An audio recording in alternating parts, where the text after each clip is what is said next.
people that work for this company who are investing their money back in the company because we believe in this company. I'm Tom Granlich, and my role here at Seafarer is I am an instructor and a scuba diver.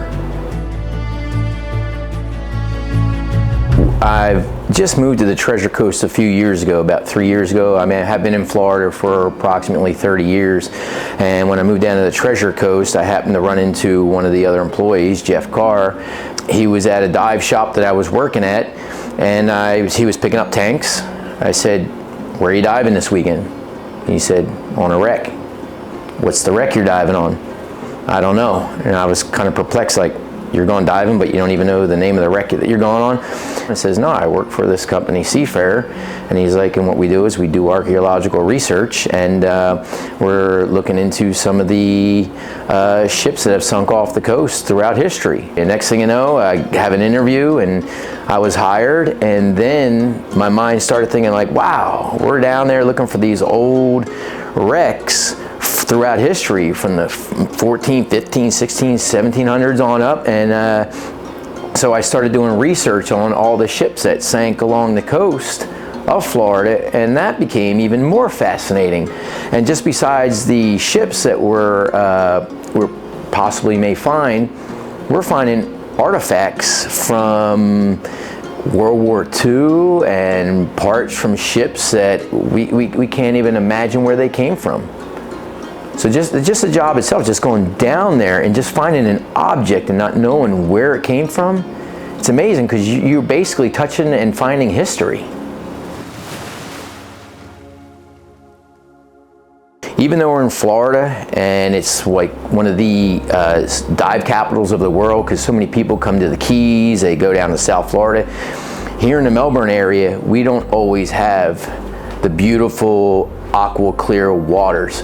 So when we're working, sometimes our visibility can be a foot or sometimes even less. It could be a total blackout.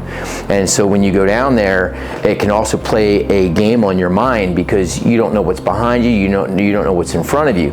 So you have to overcome a fear and realize I'm down here to perform my job. Let me do what's required of me. Instead of thinking, is there a shark behind me? Is there some other kind of creature behind me? And there's a big fear factor when you're doing this sometimes. For me, it wasn't really a big deal because I've been diving since 1989 and I have seen multiple or variety of sharks and sea creatures out there. So to me, it really wasn't a fear. It's more focus on your job and then you put everything else aside.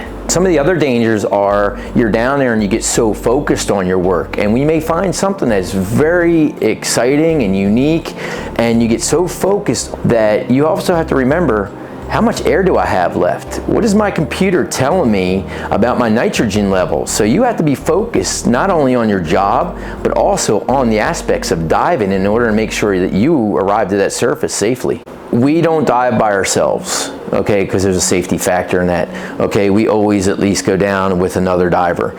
Sometimes we'll go down there with 2 other divers because we are taking equipment down there with us to perform our duties.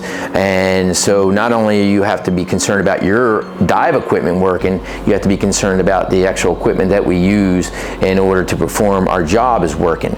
So you have to multitask. It's not like you're doing recreational diving where you're jumping into the water and you're sightseeing, you're taking pictures of fish.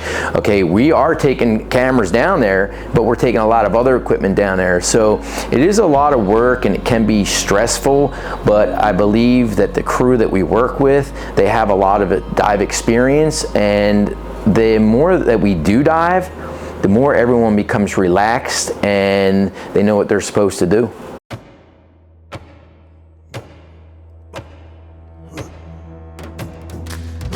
I believe in this company. I believe in the technology they're building. Seafarer is helping to develop technologies that are actually putting us into the area where we actually believe we are going to find objects of incredible historical value. Some days we'll work on the crew with the SeaSearcher, which is very exciting. It's very exciting because it is a unique piece of technology that we have to be very careful working with and putting over the side of the boat and getting it into the water.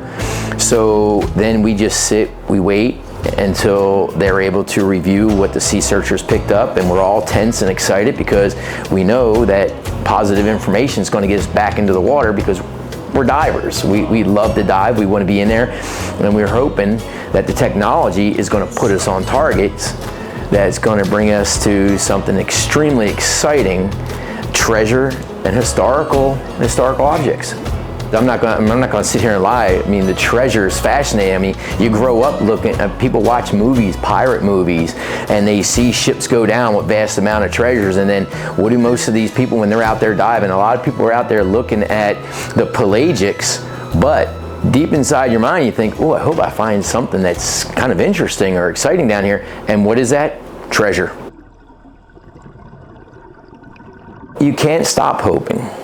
And I just hope that my health, because I'm 55 years old now, I really hope that my health allows me to continue to work with this company, because I see this company going further down the road than just off the Florida coast with the treasures. With the expectation with the technology is that we could be all over the world finding history.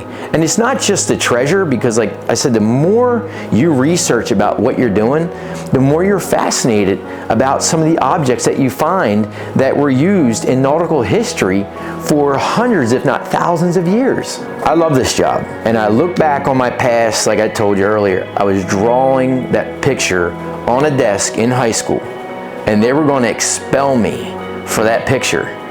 And I had to plead with them, please don't expel me. My dad will beat the crap out of me. Really, so I had to go and sand down all desk for the week. No matter who drew on the desk, I had to sand it down. But I have that picture, and it was a sunken ship with a treasure, and I believe it even had the Spanish cross on it. And so when I landed this job, I'm thinking, wow, things that I imagined as a young kid in high school are now my present. And I find this diving even more fascinating. It's not, like I said, it's not always just a treasure. It's, you're down there in a world that I love being in, diving, researching history. Imagine that. It was just a drawing into my life. Unbelievable.